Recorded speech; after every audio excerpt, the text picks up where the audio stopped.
Assalamu alaikum wa rahmatullahi ta'ala wa barakatuh. Je me présente, je m'appelle Nabil Sarraf, je suis spécialiste en gestion et finance de l'entreprise.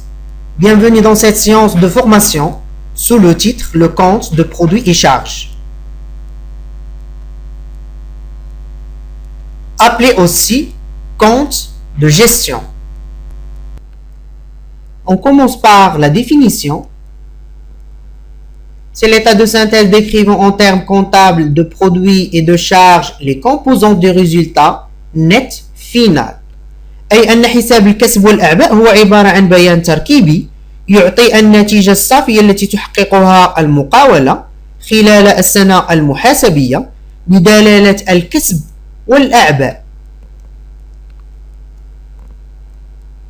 Les produits sont formés principalement des ventes de biens ou de services, c'est-à-dire la production, des produits financiers, à titre d'exemple, intérêts, différences de change favorables, de produits calculés, tels les reprises de provisions et d'autres produits divers, accessoires ou exceptionnels.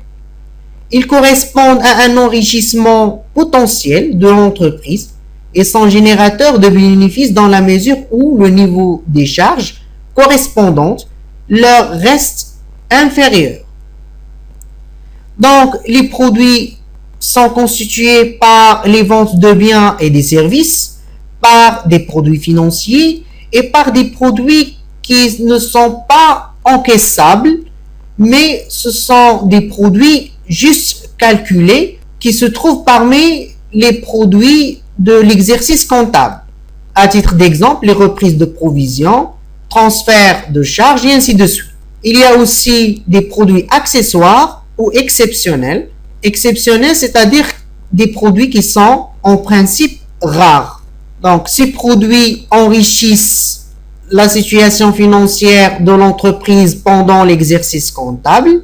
Ce sont des produits générateurs de bénéfices dans la mesure où le niveau de ces produits est supérieur au niveau des charges. إذن فالكسب وهو يتكون من بيع المنتوجات والخدمات ومن الكسب المالي كالفائدة والفارق في صرف العمولات لصالح المقاولة. هناك أيضا كسب محسوب وغير قابل للتحصيل c'est-à-dire non encaissable كإعادة المؤونة بالإضافة إلى كسب إضافي أو استثنائي. هذا الكسب يقوم بإغناء الحالة المالية للمقاولة إذ يعتبر مولد للأرباح في حالة ما إذا كانت الأعباء أقل منه.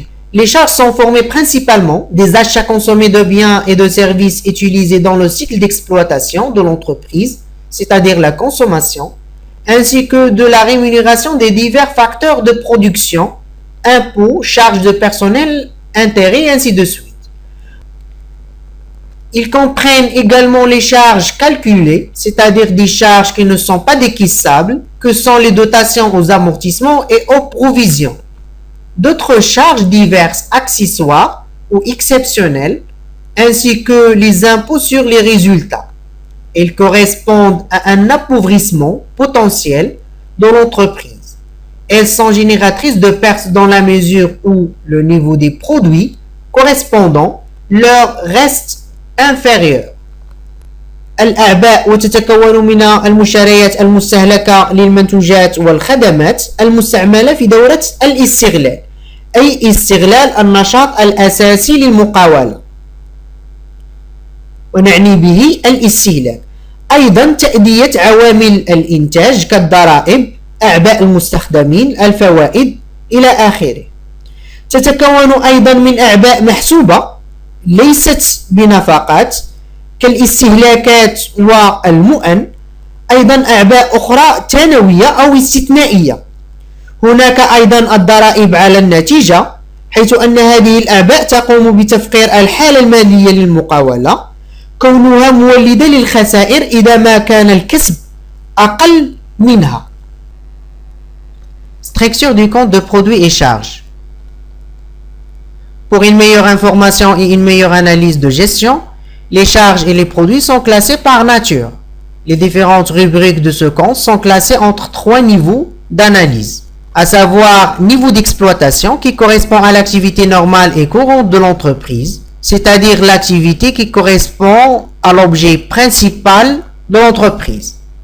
À titre d'exemple, vente, achat de matières premières et de marchandises, salaire et cotisations sociales versées, dotation aux amortissements de l'outil de travail et ainsi de suite. مستوى الاستغلال وهو يتعلق بالنشاط العادي والاعتيادي للمقاولة كبيع وشراء المواد الأولية، البضائع، الأجور المؤداة إلى العمال، التصريحات الاجتماعية المؤداة، وتخصيص استهلاك وسائل الإنتاج إلى آخره. Niveau financier qui correspond à l'activité financière de l'entreprise, à titre d'exemple, intérêt payé sur l'argent emprunté, intérêt perçu sur les sommes placées et ainsi de suite. المستوى المالي ويتعلق بالنشاط المالي للمقاولة كالفوائد المؤداة على الديون المستفادة والفوائد المستخلصة عن طريق التوظيفات التي قامت بها المقاولة.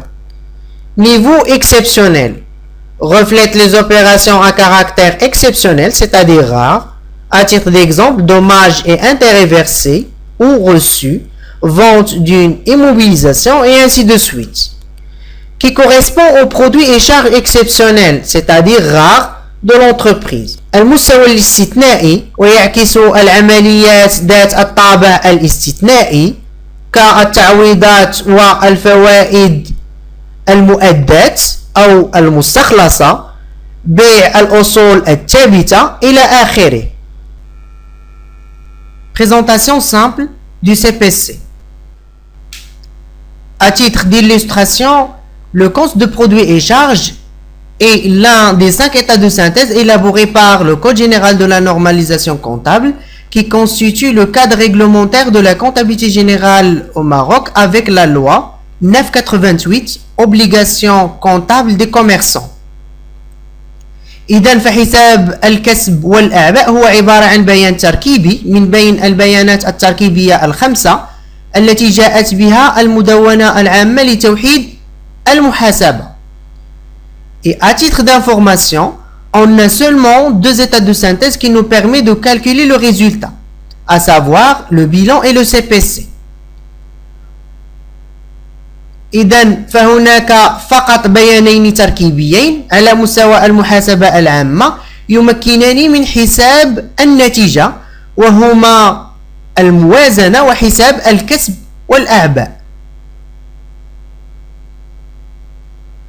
Donc le CPC nous permet de calculer le résultat à 3 niveaux, à savoir au niveau de l'activité d'exploitation, au niveau de l'activité financière et enfin au niveau de l'activité non courante.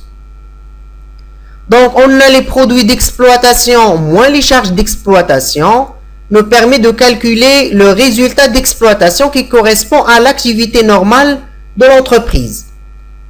Les produits financiers moins les charges financières nous permet d'avoir le résultat financier qui correspond à l'activité financière de l'entreprise. Et on a le total des résultats d'exploitation et le résultat financier nous permet de calculer le résultat courant.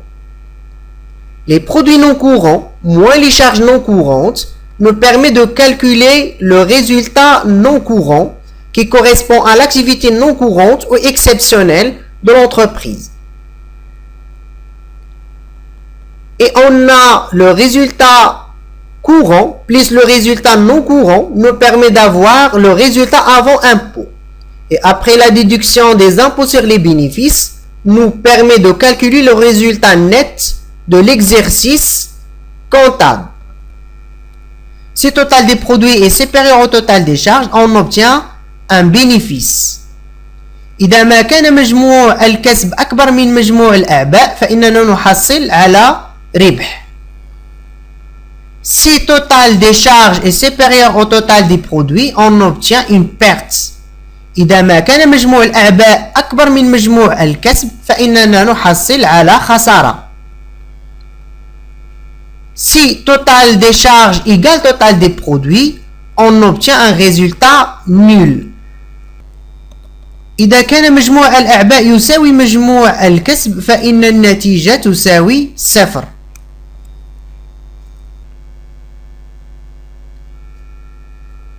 La présentation du CPC selon le modèle normal, qui constitue le modèle de droit commun prévu pour toutes les entreprises, sauf les entreprises qui ont opté pour le modèle simplifié et qui ont un chiffre d'affaires inférieur à 10 millions de dirhams. En principe, le compte de produits et charges doit être présenté par rubrique qui doit être détaillée au poste. On a la rubrique produits d'exploitation est constituée par les postes suivants: vente de marchandises en l'état, vente de biens et services produits, variation de stock de produits, immobilisation produite par l'entreprise pour elle-même, subvention d'exploitation, autres produits d'exploitation, reprise d'exploitation et transfert de charges. Et concernant la rubrique charges d'exploitation, est constituée par les postes suivants: achat revendu de marchandises, achat consommé de matières et fournitures, autres charges externes, impôts et taxes, charges de personnel, autres charges d'exploitation, dotation d'exploitation. La différence entre les produits d'exploitation et les charges d'exploitation nous permet de calculer le résultat d'exploitation.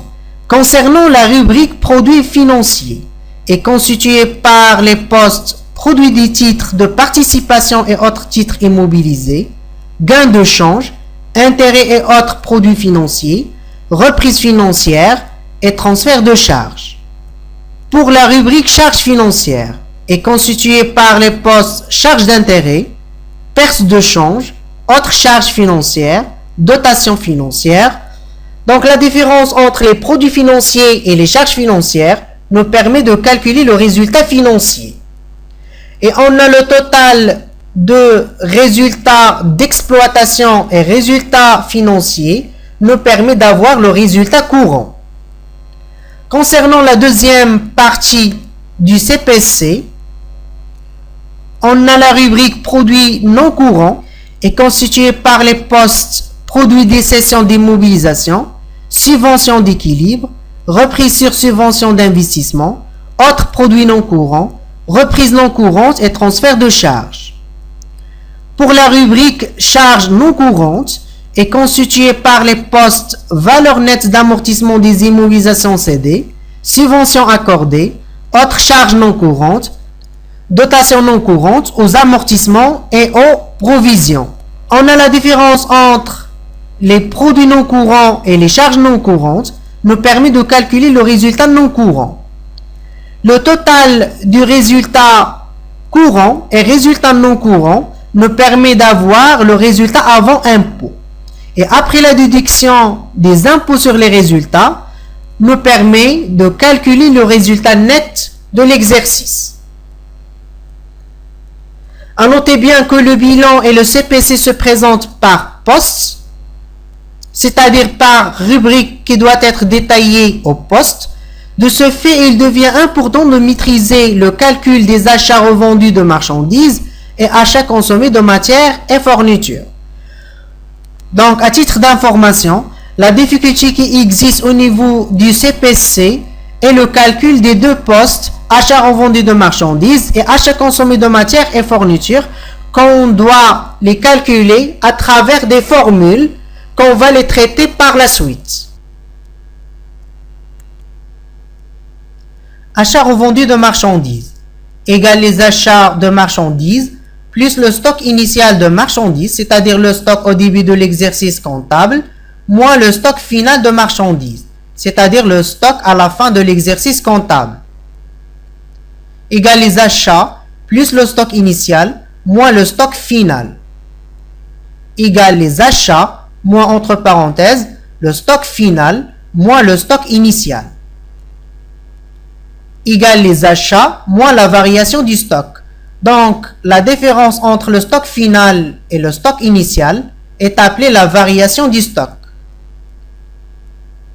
Achats consommés de matières et fournitures. De la même manière que les achats revendus de marchandises égale les achats de matières et fournitures plus le stock initial de matières et fournitures, moins le stock final de matières et fournitures, égale les achats plus le stock initial moins le stock final, égale les achats moins entre parenthèses le stock final moins le stock initial, égale les achats moins la variation du stock.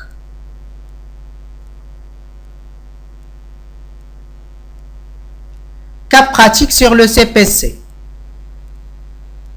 D'après les éléments comptables ci-après, veuillez établir le CPC. Compte de produits et charges au 31/12/2016. Stock initial de marchandises 620 000 dirhams. Stock final de marchandises 570 000 dirhams. Autres produits non courants 80 000 dirhams. Achat de marchandises 3 540 000 dirhams. Dotation d'exploitation 80 000 dirhams. Charges sociales 600 000 dirhams. Vente de marchandises 6 400 000 dirhams. Charges d'intérêt 50 000 dirhams.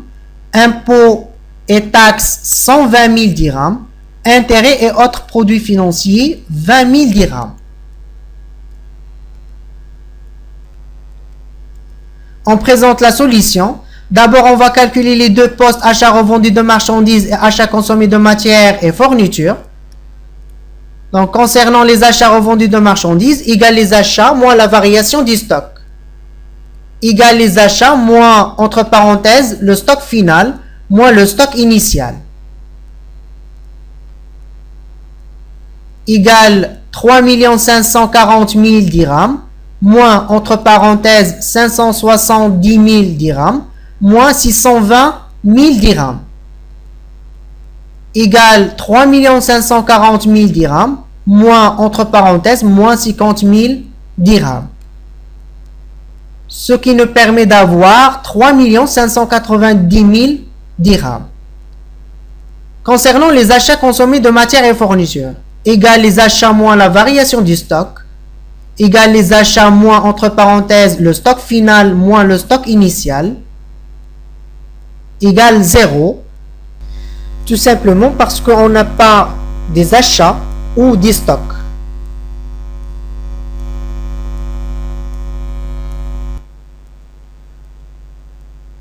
On présente le compte de produits et charges. Donc, on a vente de marchandises en l'état 6 400 000 dirhams.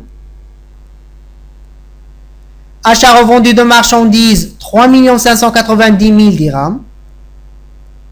Impôts et taxes 120 000 dirhams. Charges de personnel 600 000 dirhams. Dotation d'exploitation 80 000 dirhams. Intérêts et autres produits financiers 20 000 dirhams. Charges d'intérêt 50 000 dirhams. Donc le total des produits d'exploitation est 6 400 000 dirhams. Le total des charges d'exploitation est 4 390 000 dirhams. Donc le résultat d'exploitation égale la différence entre les produits d'exploitation et les charges d'exploitation, ce qui nous permet d'avoir 2 10 000 dirhams.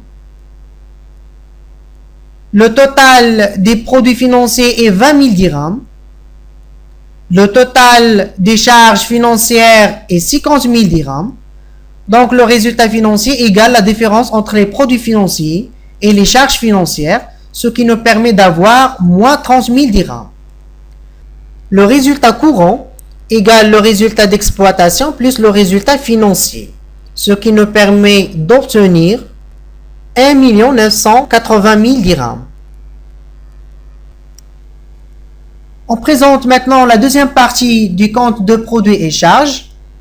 On a autres produits non courants égale 80 000 dirhams. Donc le total égale 80 000 dirhams.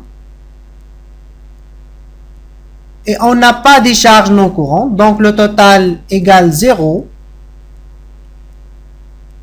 Donc le résultat non courant égale la différence entre les produits non courants et les charges non courantes. Donc égale 80 000 dirhams. Concernant le résultat avant impôt, égale le résultat courant plus le résultat non courant, on obtient 2 060 000 dirhams. Dans cette application, on n'a pas des impôts sur les résultats, donc 0. Maintenant, le résultat net égale le résultat avant impôt moins les impôts sur les résultats. On obtient 2 060 000 dirhams.